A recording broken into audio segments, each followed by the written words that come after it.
요즘 교회가 세상으로부터 비난을 받는 이유가 교회가 잘못한 것도 있지만 우리 기독교가 가지고 있는 진리의 독특성 때문에 비난받기도 합니다. 요즘은 특별히 예전에도 그랬지만은 요즘은 특별히 종교다원주의 시대입니다. 그래서 기독교가 가지고 있는 유일신 신앙과 충돌되는 부분이 너무 많이 있습니다. 당신의 교회에만 기독교에만 구원이 있습니다라고 말하는 순간 다른 종교를 믿는 사람들은 다 상처를 받습니다. 당신의 그런 신앙은 독단이고 독선입니다. 정상적인 사람이라면 다른 종교에도 구원이 있다고 말해야 됩니다. 교양이 있는 사람이라면 섬기는 신은 달라도 결국은 도달하는 곳은 같은 곳이니 당신의 믿음이나 나의 믿음은 같은 것입니다 라고 이렇게 말해야 됩니다 라고 많은 분들이 교회를 향하여 요구합니다. 오늘날 많은 사람들은 영적인 것에 대한 자기 나름대로의 관점을 다 가지고 있습니다. 다 똑똑한 사람들이죠. 그래서 오직 예수 외에는 구원이 없다고 주장하는 성경을 믿는 기독교인들은 궁지에 몰리게 됩니다. 정말로 이런 시대에 우리가 신앙을 어떻게 유지할 수 있을까요? 이런 다원주의 시대 속에서도 믿음을 지켜내는 일은 어떻게 가능할까요? 이게 우리의 고민입니다. 모세가 살던 애굽의 사회도 종교다원주의 시대였습니다. 다신론의 사회였죠. 하나님께서 애굽 땅에 10가지 재앙을 내려서 애굽을 심판하시게 되는데 그 10가지 재앙은 한 문장 성경대학에서 이렇게 가르친다고 제가 말씀을 지난주에 드렸었습니다. 피게이파가 독종우박매를 암장하다. 피의 재앙, 개구리 재앙, 이재앙, 파리 재앙, 가축의 온역 재앙, 독종우박, 메뚜기 재앙, 암흑 재앙, 장자의 죽음의 재앙. 이렇게 한때 한국 사회를 떠들썩하게 했던 조직폭력배가 막가파였는데 출애굽기에는 피게이파가 판치고 있다. 그렇게 말씀을 드렸습니다. 그런데 이 10가지 재앙은 모두 애굽의 우상들과 관련이 있습니다.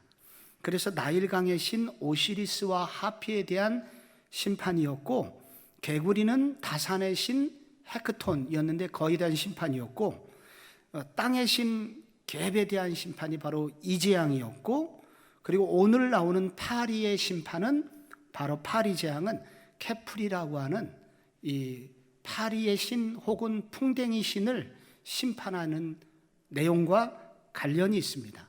하나님은 이 10가지 재앙을 내리시면서 마치 도장 깨기 형식으로 하나씩 우상들을 지금 부서뜨리고 계십니다. 우리가 지금 읽은 이 출애굽기라는 책은 언제 쓰여졌냐면 이스라엘 백성들이 애굽에서 완전히 출애굽해서 홍해를 건너 광야를 걷던 중에 가나안 땅을 향하여 가던 그 도중에 이 출애굽기라는 책은 쓰여졌습니다. 하나님이 모세에게 그 애굽에서 있었던 일을 소상히 기록을 하라. 왜 그러냐면 너희가 살던 애굽 사회가 다신론 사회였지만 앞으로 너희들이 들어가서 살게 된 가나안 땅도 다신론 사회다. 거기도 많은 우상들이 들끓고 있다. 그렇기 때문에 애굽에 내렸던 10가지 우상을 향하여 재앙을 내렸던 그 재앙을 통해서 하나님이 주시고자 하는 진리, 그 교훈을 굳게 붙잡지 않으면 앞으로 너희들이 가나안 땅에서 살게 되는 종교다원주의 시대 속에서 너희의 믿음을 지켜낼 수가 없다. 그러니 너희는 10가지 재앙을 통하여 이 다원주의 시대 속에서 어떻게 믿음을 지킬 수 있을지 하나님이 주시는 교훈을 붙들어라 라는 관점으로 여러분 이 출애굽기가 기록이 됐다는 거예요. 그렇기 때문에 이 출애굽기 오래전에 기록된 이 말씀은 옛날 이야기가 아니라 오늘 그때나 지금이나 동일하게 다원주의를 살고 있는 이 시대 이 신앙인들에게 주시는 말씀인 것입니다. 어떻게 다원주의 시대 속에서도 우리는 진리의 독특성을 가진 이 기독교 신앙을 지키면서도 이 사회를 사회 속에 머물면서 사회를 변화시키는 일까지 감당할 수 있겠느냐 하는 문제를 다루고 있는 것입니다. 오늘 본문은 무엇보다도 거짓 신들을 분별할 수 있는 영적 분별력을 가질 때 가능하다고 말을 합니다. 오늘 파리 재앙이 나오거든요. 21절에 보면은 내 백성과 집들과 파리떼를 보내리니 애굽 사람 집집에 파리떼가 가득할 것이며 그들이 사는 땅에도 그러할 것이다. 여기 파리떼의 원문은 그 파리떼입니다. 그 파리떼는 애굽인들이 다 알고 있는 파리예요. 그 파리는 쇠파리입니다. 쇠파리란 우리가 알고 있는 보통 파리의 한 서너 배 정도 되는 몸집을 갖고 있으며 가축의 등에 붙어서 피를 빨아먹는 그런 파리입니다. 그러니까 파리와 모기의 결합체가 바로 애굽의 파리였던 것입니다. 그런데 이 파리는 다 똥을 좋아해요. 그래서 그 파리는 똥파리입니다. 똥파리는 병원균을 옮겨다 주는, 질병을 가져오는 그런 파리입니다. 하나님께서 이런 파리떼, 아마도 수억 마리나 되는 어마어마한 파리떼를 애굽에 보낸다고 하셨는데, 이때 보내는 것은 거의 군사를 파병하는 것처럼 그런 개념의 단어를 쓰고 있습니다. 하나님은 애굽을 심판하시기 위해서 하나님의 백성들을 예비하는 것을 못하게 하는 바로를 향하여 이 파리 재앙을 내리십니다.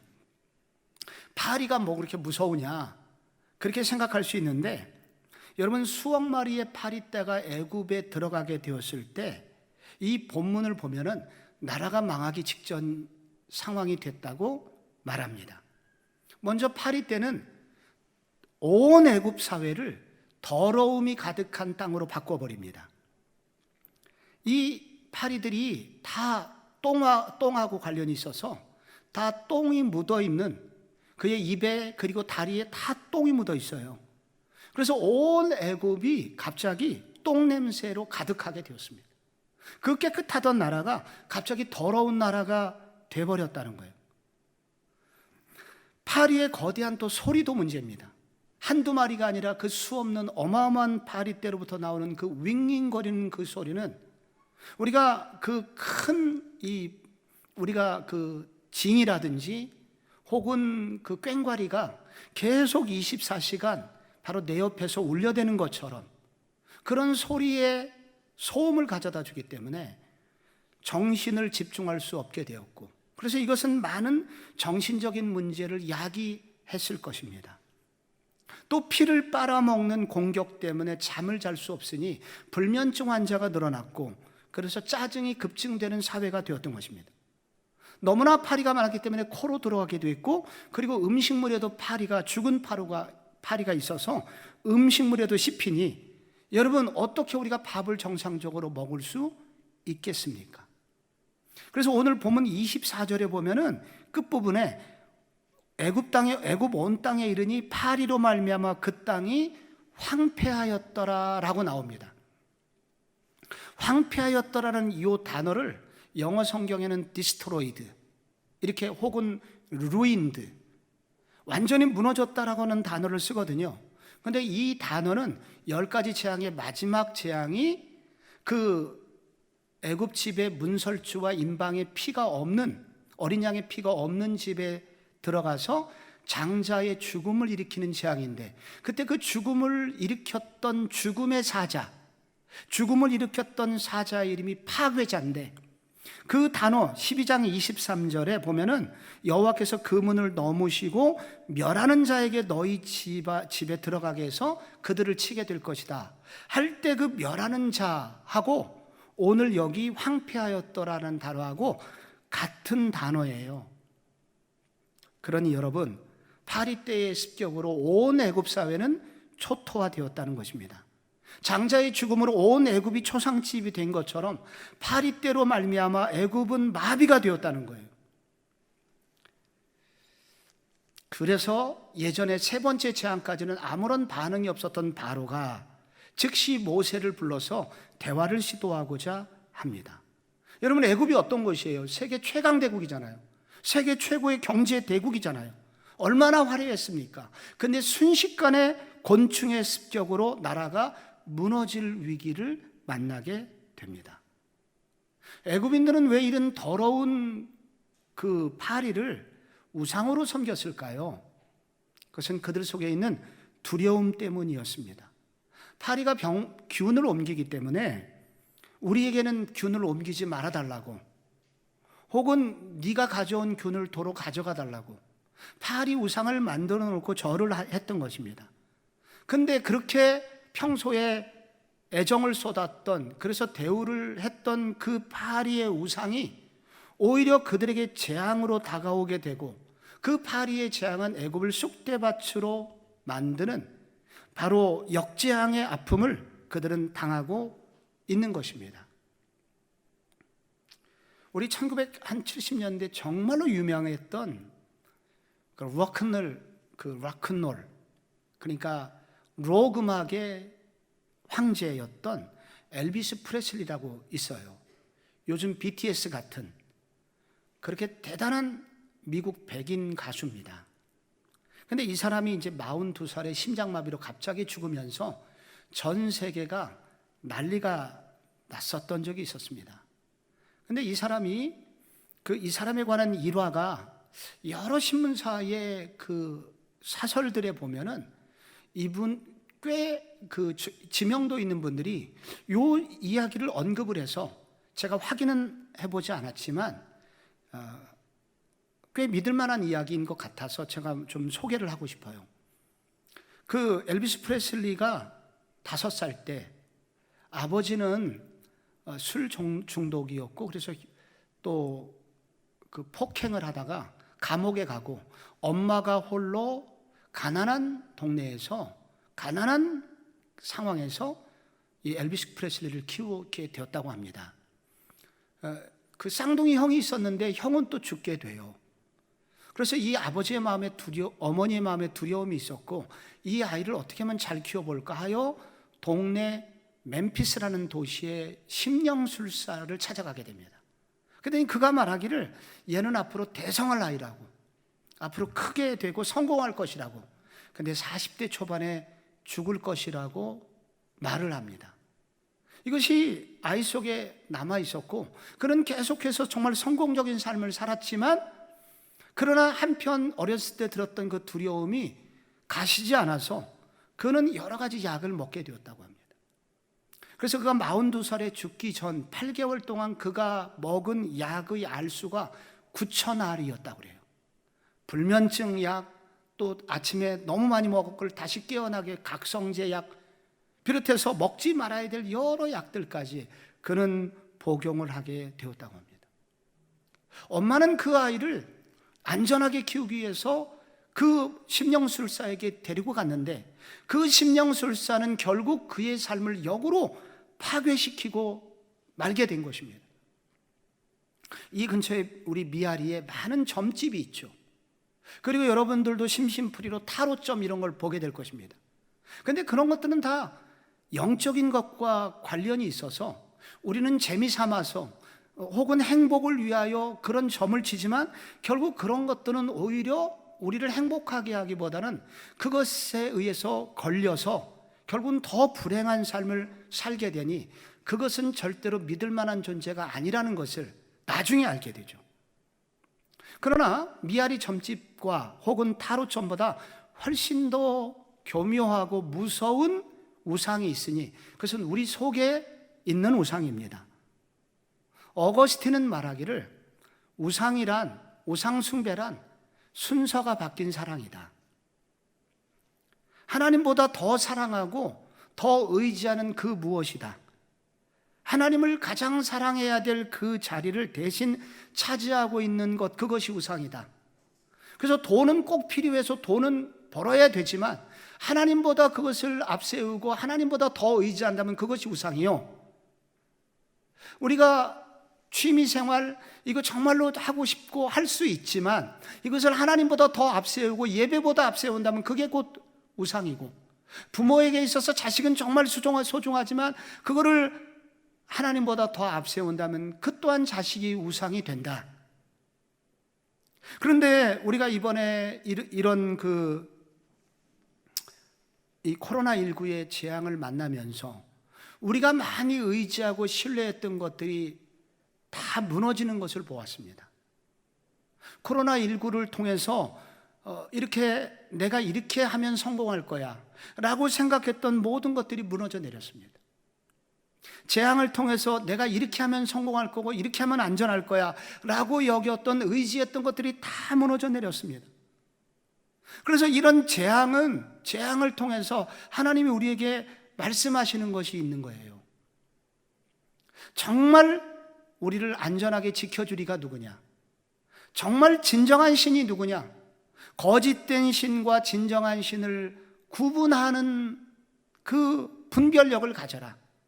하나님은 애굽의 이런 재앙을 통해서, 파리 재앙을 통해서 진짜 신과 가짜 신을 지금 분별하라고 요구하십니다. 그래서 우리의 삶 속에 우리의 찾아오는 재앙을 통해서도, 혹은 우리의 삶의 재앙급 고난을 만나는 그런 상황 속에서 하나님은 늘 우리에게 질문하십니다. 너를 정말 지탱해 줄 수 있는 신, 네가 평생 따라가고 의지해도 모자람이 없는 신이 누구냐? 그리고 너를 그럴듯하게 꾀지만 결국 너를 무너뜨릴 가짜 신은 누구냐? 그것을 분별할 수 있는 분별력을 가져라. 우상은 헛된 것이고 가짜요, 정말로 평생 의지하고 영원히 의지하리는 오직 여호와 하나님 한 분이시다. 그 영적인 분별력을 가지라고 하나님께서는 이런 재앙의 시기를 통해서 말씀하고 계시다는 거예요. 두 번째, 다원주의 시대에 그리스도인이 꼭 그리스도인의 영성, 그리스도인이 가져야 되는 생각은 조용한 혁명을 꿈꾸는 성도가 되라는 것입니다. 22절에 보면은 그날에 나는 내 백성이 거주하는 고센 땅을 구별하여 그곳에는 파리가 없게 할 것이다. 그리고 23절에는 내가 내 백성과 내 백성 사이를 구별할 것이다. 이렇게 말씀하십니다. 하나님이 애굽 땅 중에서 고센 땅을 구별합니다. 먼저 지역을 구별하십니다. 또 하나 구별이 있는데 내 백성과 내 백성을 구별하십니다. 그래서 그 히브리 사람들이 살고 있는 고센 땅에는 파리의 재앙이 임하지 않았습니다. 세 번째 재앙까지는 비슷한 고난을, 그 고난의 그런 아픔을 히브리인들도 당했었지만 네 번째 재앙부터는 하나님이 그 땅을 구별하셨습니다. 파리 때가 고센 땅까지 갔다가 다 보이지 않는 유리막에 머리를 부딪히고 돌아오게 됩니다. 혹은 어떤 전자파에 의해서 고센 땅 근처에 갔다가 파리 때가 다시 돌아오게 되는 일이 생겼고, 그래서 이 고센 땅에는 단 한 마리의 파리도 달려들지 못했습니다. 여러분, 이 고센 땅은 그래서 갑자기 유명한 땅이 되었습니다. 바로가 사람을 보내갖고 그 고센 땅은 어떤지 알아보라고 그랬습니다. 갑자기 고센 땅이 유명한 땅이요, 좋은 땅이요, 사람이 살만한 땅이 되었습니다. 이 고센 땅은 원래 어떤 곳이었나요? 창세기 46장에 보면은 요셉이 그의 가족을 애굽으로 초청 이민 형식으로 초청을 하죠. 그때 다른 곳이 아니라 고센 땅에 살게 합니다. 그러면서 창세기 46장 34절에 보면 애굽 사람은 다 목축을 가증히 여기나니 당신들이 고센 땅에 살게 될 것입니다. 그래서 그 고센 땅은 옛날에는 가증스러운 땅이었어요. 조선시대에 보면 백정들의 마을, 향소, 부곡 이런 데가 있었죠. 천민들의 마을이 있었죠. 그래서 그 근처에는 가지도 말아라. 사람 살 곳이 못 된다. 고센 땅이 옛날엔 그런 땅이었는데 이렇게 어느 날 보니까 재앙이 임하고 보니까 가장 살만한 땅, 그리고 생명이 존재할 수 있는 땅, 숨을 쉬고 안전하게 살 수 있는 땅이 바로 고센 땅이 됐다는 거예요. 바로 이 고센 땅에 살고 있는 사람들을 일컬어서 우리는 구약교회 교인들이라고 말하고 출애굽교회 교인들이라고 말합니다. 야곱이 70명을 이끌고 고센 땅에 처음에 왔던 시기는 이 오늘 본문으로부터 430년 전 일이에요. 그러니까 이 지나간 430년 동안 이곳은 주목받지 못하는 땅이었어요. 그럼 그들이, 히브리 백성들이 여기서 그동안 뭘 했을까요? 요셉을 통해서 들었던 말씀을 지키면서 살았던 것입니다. 하나님의 백성으로서 해야 될 기본기를 지키면서 살았습니다. 그러나 아무도 주목하지 않았죠. 누구도 관심을 갖지 않았죠. 그들이 뭐 특별한 일을 한 것은 아닙니다. 특별한 행사를 한 것도 아니고 특별한 일을 도모한 것도 아닙니다. 그냥 평범한 삶을 살았어요. 그런데 어느 날 이 땅은 사람이 살 수 있는 유일한 땅, 많은 사람들이 살고 싶은 땅이 되었다는 것입니다. 여러분, 헬라어로 교회를 에클레시아 이렇게 씁니다. 에클레시아란 뜻은 세상으로부터 구별되어 부름받은 사람들의 모임. 여러분, 우리를 교회라고 부릅니다. 우리는 누구냐면 많은 세상 사람들 속에서 하나님이 특별히 구별하고 구분하여서 불러주신 사람들, 그 사람들의 모임을 교회라고 합니다. 근데 교회의 특징이 있어요. 이 교회를 다니는 사람들의 특징은 뭐냐면은 처음에는 세상 사람들로부터 비난받을 수도 있고 조롱받을 수도 있고 그리고 아픔을 당할 수 있는 연약한 사람들이라는 것입니다. 그러나 결정적인 순간 하나님은 그를 보호하시고 구별해 주시고 그를 특별한 사람으로 여겨주시고 보호해 주시는 사람들, 이게 바로 교회라는 것입니다. 그래서 교회는 지금 당장 속상할 수 있고 혹은 지금 당장은 가난할 수 있고 아플 수도 있고 소외를 받을 수도 있지만은 하나님이 주신 말씀을 굳건히 지키면 그곳은 언젠가 생명이 약동하는 장소가 되며 생명을 살리는 유일한 장소가 된다는 거예요. 가장 아름다운 장소로 하나님이 써주신다는 거예요. 마태복음 16장에 보면은 내가 이 반석 위에 내 교회를 세우리니 음부의 권세가 이기지 못하리라. 처음에는 매우 보잘것없고 힘이 없고 약한 자들의 모임이고 루저들의 모임인 줄 알았는데 그 루저들이 말씀을 지키고 하나님을 사모하고 그렇게 살아가는 어느 날 보니까 하나님이 인정하시는 유일한 장소요, 하나님이 특별히 구별하시는 장소요, 그리고 생명이 약동하는 장소요, 사람이 살 수 있는 유일한 장소로 바뀌어지게 된다는 것입니다. 교회는 그런 곳이라는 거예요. 케임브리지 대학에 그 역사학자 중에 키스 홉킨스라는 학자가 있습니다. 이분들이 기독교의 이상한 승리라는 이분이 이런 책을 썼는데 3세기 이전에 그 로마 시대의 기독교에 관한 연구를 그는 했습니다. 313년에 기독교가 콘스탄티노플 그 공회가 선포되면서 기독교가 국교가 되잖아요. 어떻게 마이너였던 기독교가 로마 전체를 전복시키고 거룩한 전복에 성공하여 국교가 될 수 있었는가? 그는 질문이 생겼고 그래서 고대사를 로마 역사를 열심히 연구를 한 것입니다. 그 결과 그의 결론은 뭐였냐면은 바로 수백 년 동안 지속되었던 조용한 혁명 때문이었다라고 그는 결론 짓습니다. 조용한 혁명이란 공산주의 혁명과는 질이 다른 것으로서 그렇게 폭력적이고 갑자기 일어난 혁명이 아니라 지나간 3세기 이상 동안은 조용히 있는 듯 없는 듯 있었던 그 평범한 사람들의 혁명의 결과라고 말했습니다. 그 기간 동안 기독교인들이 혁명을 일으켰던 두 가지 분야가 매우 특별한데 첫째는 그리스도인들의 긍휼 사역 때문이라고 말했습니다. 기독교인들은 전염병이 창궐하는 동안에 이 보통 로마인들은 어떻게 하면 그들하고 떨어지기 위해서 애를 썼고 그 시체를 버리는 일에 관심이 있었지만은 기독교인들은 그들과 다르게 어떻게든지 그들을 살리려고 애썼고 그리고 시신을 수습하여 장례를 치러주려고 애썼고 그래서 함께 했던 사람 중에 중간중간에 일어나는 사람들이 생겼고 그래서 기독교는 기적을 일으키는 종교라고 사람들 속에 인식되기 시작했다는 것입니다. 또 하나 기독교인들의 그 평범한 혁명 중에 조용한 혁명 중에 한 가지는 삶으로 드러내는 믿음의 삶이 그들에겐 있었다. 타종교는 신전에 가서 종교 의식을 치르면 그것이 전부였지만은 기독교인들은 예배 시간에 그들이 예배했던 그 하나님을 그들의 삶 속에서도 그 믿음대로 살아내려고 했다. 그래서 그들은 기독교 세계관으로 철저히 무장되어 있어서 예배 시간에 예배를 드리는 것이나 삶 속에서 살아가는 것이 동일했다. 그래서 그들의 삶은 매우 윤리적이었다는 거예요.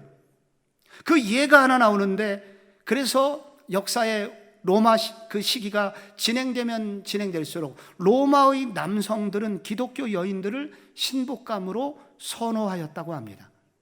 그 여인들은 보통 여인들보다 매우 윤리적이었고, 그리고 성숙한 성품을 가지고 있었기 때문에 귀족의 며느리감으로 삼고 싶었었다는 것입니다.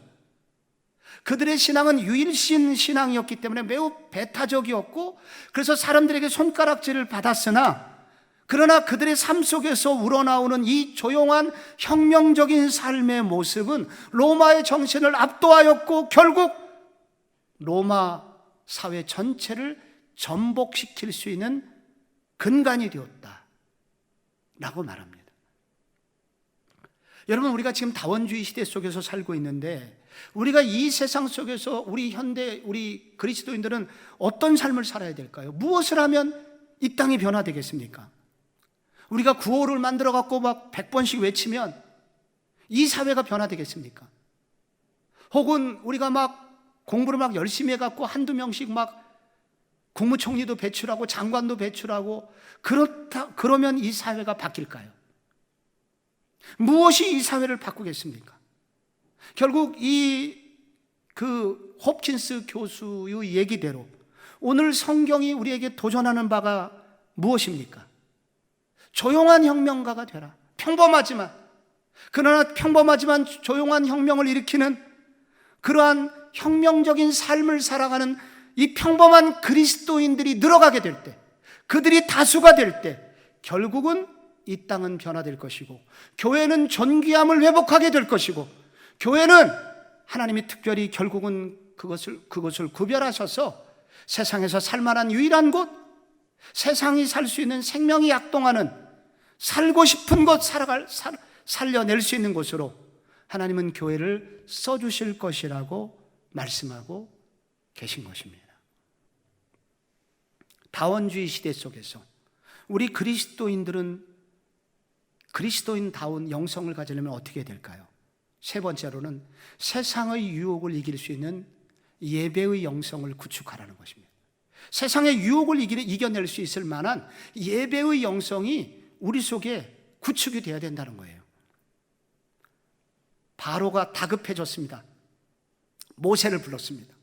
그래, 내가 네 백성이 예배하는 백성이지, 내가 보내줄게. 그래서 보내겠다고 말합니다. 근데 25절에 보면은 조금 얘기가 조건이 붙어요. 거기 25절 뒷부분에 가면은 너희는 가서 이 땅에서 너희 하나님께 제사를 드리라. 예배 드리는 건 좋은데 이 땅에서 예배를 드리라는 거야. 이 땅에서 너희가 예배를 드리는 것은 허락할 거야. 그러나 이 땅에서 예배를 드려라. 애굽을 떠나지 말고 예배를 드려라. 내가 예배를 드리는 것은 막지 않겠다. 그러나 세상 일은 빠짐없이 해라. 우리가 회식을 하는 거, 술 접대하는 거 다 해라. 너무 티내지 말고, 교회 다닌다고 너무 티내지 말고 예배만 드려라. 바로가 제안을 합니다. 모세가 거절을 하자 바로는 수정 제안안을 내는데 그게 28절에 나옵니다. 너희 하나님 여호와께 광야에 가서 제사를 드릴 것이나 드리되 너무 멀리 가지는 마라. 너무 멀리 가지는 마라. 이게 무슨 뜻입니까? 기독교에 너무 깊이 빠지지는 마라. 그냥 주일 예배 한번 형식적으로 갔다 오면 되지 않냐? 너무 교회에 빠지지 마라. 새벽 기도, 금요 기도, 11조 이런 건 생각도 하지 마라. 그렇게 바로가 제안을 합니다. 이에 대하여 여러분 모세의 반응이 있습니다. 나는 그렇게 못하겠소. 그리하면 부당합니다. never. 우리가 우리 하나님 여호와께 예배를 드릴 때 애굽인들이 우리를 혐오할 겁니다. 우리의 예배를. 왜냐하면 히브리인들은 양을 잡아서 제사를 드리는데 그렇게 동물을 잡는 것을 직접 보는 것을 애굽인들은 싫어하는데 그래서 예배를 못 드리겠습니다. 이 말은 사람들 때문에 우리는 하나님께 예배를 드려야 되는데 예배에 집중할 수 없습니다. 예배에 방해가 되니 우리는 떠나야겠습니다. 두 번째 타협안에 대해서 모세는 말합니다. 27절에 우리가 사흘길쯤 광야로 가서 우리 하나님께 예배를 드리겠습니다. 사흘길이면은 120km 가는 거예요. 120km를 걸어서 예배를 드리고 돌아오겠습니다. 이게 여러분 모세의 답변이었던 것입니다. 바로는 왜 그런 제안을 했냐면은 광야로 가서 너무 멀리 가지 마라. 그럼 군사를 보내서 얼마든지 다시 돌아오게 할 수 있거든요. 히브리인들은 강력한 노동력이었기 때문에 바로는 결코 뺏기고 싶지를 않았습니다. 그래서 바로는 다 생각이 있었지만, 그러나 모세의 강력하고도 예배를 향한 이 확고한 신념과 그리고 예배에 집중하고자 하는 그 집중력이 결국은 바로의 모든 제안을 뿌리치게 만들었습니다. 사실 애굽에서 예배를 드리도록 허락받는 것만 해도 대단한 거 아닙니까? 그럼에도 불구하고 모세는 그 정도 예배로는 안 된다고 말했습니다. 꼭 광야로 나가서 예배를 드려야 된다고는 고집을 부렸습니다. 왜 그런 줄 아십니까? 애굽이 너무 화려하기 때문에 히브리인들도 애굽을 떠나고 싶은 마음이 없었어요. 그래서 온전한 예배를 드리기 위해서는 그들의 몸이 애굽을 떠나지 않고는 집중력 있는 온전한 예배를 드리지 못할 것이라고 모세는 판단했고, 그래서 그들을 광야로 데리고 가려고 했던 것입니다. 광야는 어떤 것입니까? 아무것도 없는 것이, 텔레비전도 없고 스마트폰도 안 터지는 것입니다. 오직 하나님만 바라봐야 되는 그런 장소인 것입니다. 그 광야로 가면 무슨 일이 생길까요? 거기서 예배를 드릴 때 무슨 일이 생길까요? 오직 하나님만 바라봐야 되는 곳이기에 그 예배를 드리는 동안 그들이 영혼이 깨어나게 될 것이고, 잃어버렸던 비전도 회복하게 될 것이고, 그리고 하나님의 말씀만이 우리가 먹을 진정한 양식이 되는구나 라고 그들은 영혼의 만족을 누리면서 예배를 드릴 것이기에, 모세는 광야로 가서 3일길 들어가서 예배를 드리겠다고 하는 것을 포기하지 않고 있었던 것입니다. 여러분, 이렇게 예배를 고집한 모세에게 오늘 본문에 보면 어떤 일이 일어나고 있나요? 먼저 바로가 기도 부탁을 합니다. 그래서 모세가 기도를 하는데 그 기도의 결과 무슨 일이 생기냐면은 30절 31절 뒷부분에 보면은 그 파리떼가 바로와 그의 신하와 그의 백성에게 떠나니 하나도 남지 아니하였더라. 영어 성경이 너무 NIV가 정확히 표현했는데 not a fly remained, 단 한 마리의 파리 새끼도 애굽 땅에 남아있지 않았더라. 10가지 재앙을 자연 현상으로 보려는 해석들이 있습니다. 나일강이 피로가 된 것은 적조 현상이었고, 답답하니까 개구리가 무트로 나왔고, 개구리가 죽으니 이가 되었고, 그 이들이 파리가 된 것이다. 그런데 이와 같은 해석이 틀리는 것은 뭐냐면은 이렇게 너무나 많이 걸리는 구절이 있어요. 단 한 마리의 파리도 남지 않았다. 자연현상이었다면은 파리가 남아 있었어야 되죠. 그러나 단 한 마리의 파리도 갑자기 남아있지 않게 된 이유는 무엇입니까? 이것은 무엇으로만 가능해요? 하나님의 완전한 간섭, 하나님의 완벽한 섭리 때문에 이렇게 되었다 하는 것이죠. 바로 모세의 기도를 들으신 하나님이 그렇게 만드셨다는 거예요. 여러분, 그렇게 유혹이 많은 세상 속에서, 그리고 세상의 왕으로 여겨졌던 이 바로로 하여금 바로에게 기도의 부탁을 받고 그의 기도를 부탁받았을 때 이렇게 응답을 받는 놀라운 응답의 사람으로 쓰임을 받았던 영향력 있는 그리스도인으로 모세가 살아날 수 있었던 힘의 근원은 어디에 있는 것입니까? 예배의 영성에 있었다는 거예요. 내가 광야에 가서 사흘길을 예배할 거야 라는 예배의 영성이 그를 이 반기독교적이고 다원주의 세속문화 속에서도 그걸 견뎌낼 뿐만 아니라 세상에 영향을 주는 그리스도인으로 모세는 살 수 있었다는 거예요. 여러분, 예배는 이런 것입니다. 우리가 하나님 앞에 예배를 드리게 되면은 여러분, 이렇게 우리의 영혼이 깨어나게 되고 세상을 이길 수 있는 압도하는 능력을 하늘로부터 받게 됩니다. 세상에 영향을 줄 수 있는 아이디어도, 세상을 변화시키는 영적인 능력이 바로 예배 시간을 통해서 경험되게 되는 것입니다. 그러나 많은 그리스도인들이 오늘날 예배의 능력, 예배를 통해서 이런 능력을 받지 못해요. 왜 못 받을까요? 광야로 나가지 않기 때문입니다. 세상에서 누릴 것을 다 누리면서 예배를 일부를 드리지 온전히 예배를 위하여 헌신하는 사람이 점점 줄어들기 때문입니다. 예배를 드리러 와도 휴대폰을 끄지 않기 때문입니다. 언제든지 카톡이 울리면 예배 시간이고 뭐고 간에 계속 응답을 하면서 하나님과도 교제하지만 일부 사람들과도 소통하는, 헌신하지 않고 집중력이 없는 예배, 그런 예배를 드리니 어찌 세상을 이겨낼 수 있는 영성이 나올 수 있겠습니까? 우리 교회는 지난 2주간 동안 통일 시대를 꿈꾸며 통일 비전 학교를 금요 기도회 때 2주간 했습니다. 바로 금요일 날 허남일 목사님 오셔서 말씀을 전해주셨는데, 이분은 수년 전에도 오셨고 10년 전에도 오셨고, 그때 제가 너무 반해가지고 기회만 되면 이분하고 교제하고 지금도 만나고 있는 분입니다. 22살에 탈북을 했어요. 중국에서 꽃제비들과 생활하다가 선교사님으로부터 복음을 들었고 그의 인생은 완전히 변화되게 되었죠. 그래서 빌립보서, 갈라디아서, 로마서 통째로 외우고 찬송가 300곡을 달달달 외운 다음에 북한으로 돌아갔습니다. 중국에서. 왜? 부모님이 복음을 안 들으셨기 때문에. 친척들이 아직 복음을 몰라.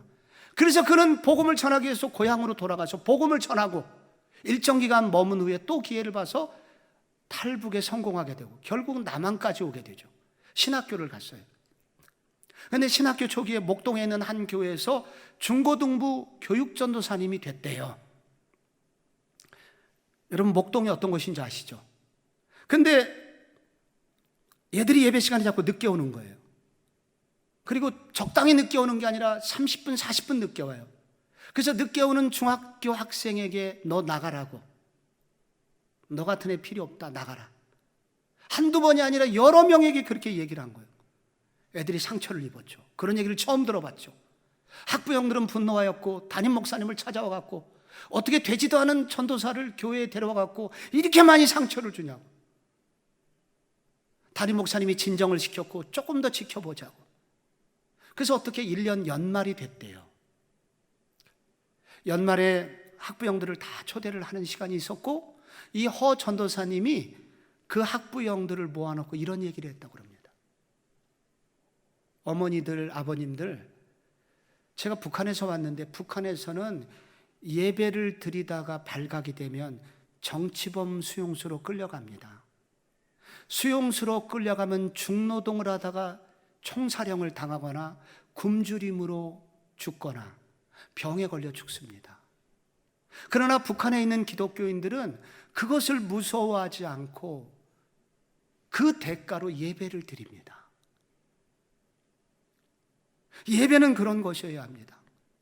하버드 대학 특별 전형으로 1차가 합격을 했으니 내일 오전 9시 2차 면접 보라고 9시까지 나오라고 한다면 9시 반에 올 사람이 누가 있겠습니까? 세상에 대학, 좋은 대학에서 이렇게 오라고 면접을 보러 갈 때 그렇게 철저히 1시간 전, 2시간 전에 갈 텐데 그렇게 지키면서 하나님을 만나는 예배 시간은 왜 안 지킵니까?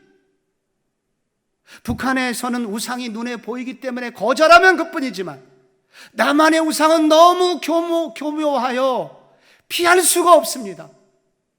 우리의 자녀들이 지금부터 예배를 바르게 드리지 않는다면 저 아이들이 성장해서 어떻게 믿음을 지키겠습니까? 부모님들은 그날 많이 울게 되었고 그 전도사님의 방침에 따르기로 결심합니다. 그래서 그 다음 해에 목동의 그 교회가 중고등부에 부흥이 오게 됩니다. 세월이 흘렀고 얼마 전에 그 교회 담임 목사님이 은퇴를 앞두고 후임 담임 목사님을 모셔야 되는데 그 교회의 많은 성도들이 바로 그 목사님, 허남일 목사님을 후임 목사로 모시자. 2,500명이나 모이는 초대형 교회예요, 목동에서. 그 교회에서 목사님에게 담임 목사님으로 와달라고 청빙 제안이 왔지만 이분은 개척을 해서 방학동에 지금 탈북자들과 함께 신앙생활을 하고 있기 때문에 이곳을 떠날 수 없어 양해를 구합니다. 그리고 조용한 거절을 했다고 합니다. 여러분, 우리가 이렇게 예배를 드리면 어떻게 우상을 이길 수 있겠습니까? 북한의 우상은 눈에 보이기 때문에 거절하면 그뿐이지만 남한의 우상은 교묘하여 이렇게 적당히 예배를 드려서는 이길 수가 없습니다. 그런 중고동부에 하나님은 부흥을 주셨습니다. 여러분, 오늘 성경은 어떻게 끝나냐면 모세가 그렇게 기도해서 기적이 일어났잖아요. 근데 32절을 보면은 그러나 바로가 이때에도 그의 마음을 완강하게 하여 그 백성을 보내지 않았다. 모세는 다시 무력감에 빠지게 됩니다. 파리는 떠나갔지만은 이 바로 속에 있는 진짜 파리, 진짜 똥파리, 마귀가 바로를 놓아주지 않았기 때문에 바로는 다시 마음을 돌이켜서 완악하게 되었고 모세에게 약속했던 것을 지키지 않게 됩니다. 모세는 겉으로 파리는 쫓을 수 있었으나 바로의 진짜 내면에는 진짜 똥파리, 그 파리는 쫓아낼 수 있는 힘이 모세에게는 없었기 때문입니다. 여러분, 그래서 이 다원주의 시대 속에 살아가는 성도들이 고민하는 것은 정말 이렇게 우리를 거부하고 있는 세상을 변화시킬 수 있을 것인가 고민을 하게 됩니다. 그러나 성경은 그 길이 가능하다고 합니다. 왜냐하면 눈에 보이는 똥파리뿐만 아니라 우리 내면 속에 있는 악한 생각까지 다 변화시킬 수 있는 분을 하나님께서 우리에게 이미 보내주셨기 때문이라고 말합니다. 마태복음 12장 24절에 보면은 바리새인들이 듣고 이르되 이가 귀신의 왕 바알세불을 힘입지 않고는 귀신을 쫓아내지 못하느니라. 예수님이 바알세불이라고 비난을 받았습니다. 오해를 받았어요.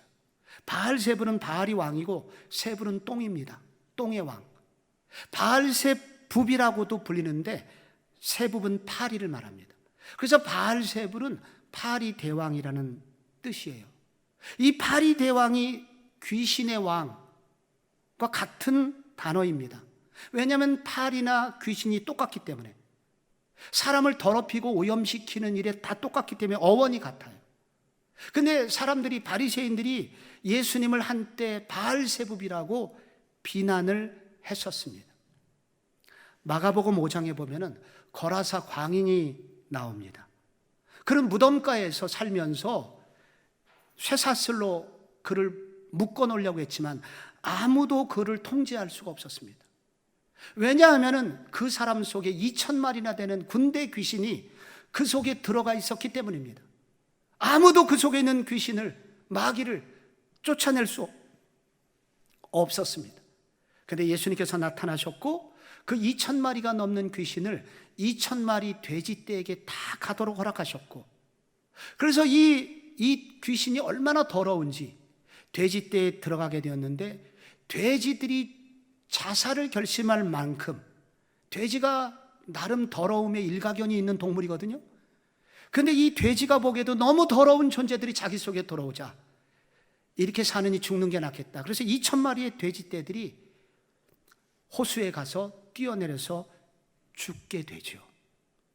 그래서 그 거라사 사람들이 많은 손해를 보게 되었고, 그래서 예수님께 와서 제발 떠나달라고 간청을 하게 됩니다. 그 2,000마리 돼지떼에게 귀신을 들어가게 하면서 바로 그 거라사 젊은이 청년이 온전해집니다. 완전히 새 사람이 되죠. 그래서 그의 고향으로, 집으로 돌려보내게 되어서 그가 이제 데가볼리 10개나 되는 도시에 가서 그는 복음을 전하는 복음 전도자의 삶을 살도록 만듭니다. 어떻게 이런 일이 가능했을까요? 그 청년 속에 있는 귀신, 그 청년 속에 있는 진짜 똥파리를 치우시기 위해서 예수님께서 헌신하셨던 일이 있기 때문입니다. 로마서 8장 3절에 보면 율법이 육신으로 말미암아 연약하여 할 수 없는 그것을 하나님은 하시나니 그 죄로 말미암아 자기 아들을 죄 있는 육신의 모양으로 보내어 육신의 죄를 정하사, 육신의 죄를 정하사, 이 단어는 똥덩어리가 되다.